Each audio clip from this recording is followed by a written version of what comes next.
If someone you know is struggling with depression, your words can either hurt or heal. Here's what to say that actually helps from a licensed therapist perspective. Hello, everybody. My name is Kiaundra Jackson, licensed therapist. Here's the first thing that you should say to someone if they're struggling with depression.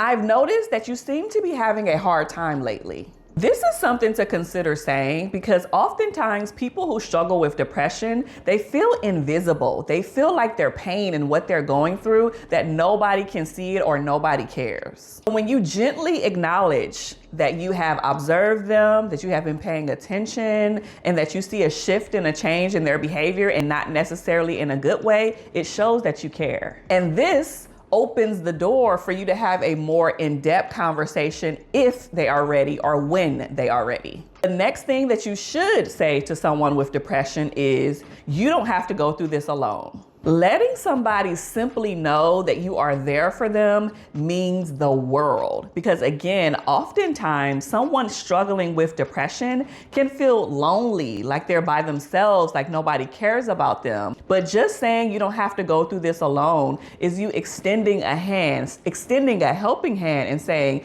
if you need something, I'm here. Or if I see that you need something, I might take it upon myself to make sure that you get what you need, even if you're not able to verbalize that to me. And the next thing that you should say to someone with depression is, would it help if I just sat with you? And this speaks to the one that we previously just discussed, because sometimes people don't need for you to fix anything. In most cases, you can't really fix someone else experiencing depression, but you can be present, you can be helpful, you can even just sit if needed. Some things don't need to be discussed, some things don't need to be fixed. They just need your presence, and that's enough. So simply just be there, even if it means just sitting there in silence, laying with them in quiet, but your presence speaks loudly and it has a huge impact. The next thing that you should consider saying to someone struggling with depression is, it's okay to not be okay. I literally said this to someone the other day who wasn't even a client. This normalizes their experiences and encourages them to be open and honest and not be fake. Because sometimes when you have depression or you're experiencing depression, you put up this facade to make it look perfect and make yourself look like you're doing okay on the outside, but you're literally crumbling internally. And if I'm being honest, putting up and trying to fake the funk, as we like to say it, can be exhausting. So it's okay to tell people, it's okay to not be okay, because that relieves them of the burden to have to perform well or to be perfect when they're really not. The next thing that you should consider saying to someone who is struggling with depression is, have you been able to speak with a professional about how you are currently feeling? This one gently suggests professional help.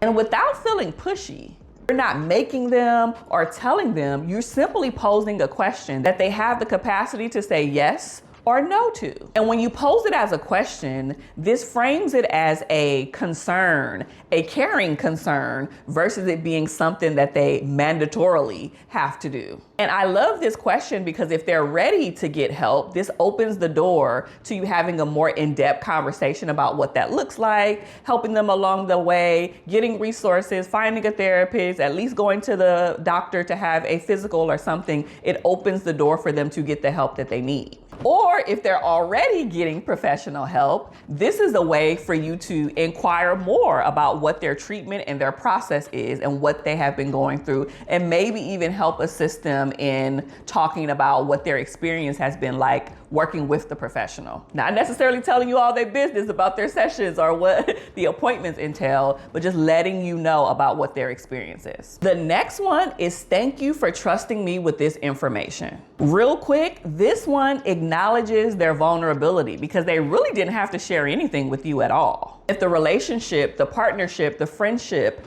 the familial relationship is in good standing, this is going to help the relationship go to a deeper level because you're building trust. And last but not least, I may not fully understand, but I care and I'm listening. You may not know what it feels like to have clinical depression. You may not even have the words to say or to know how to support them, but your empathy and your willingness to try says a lot.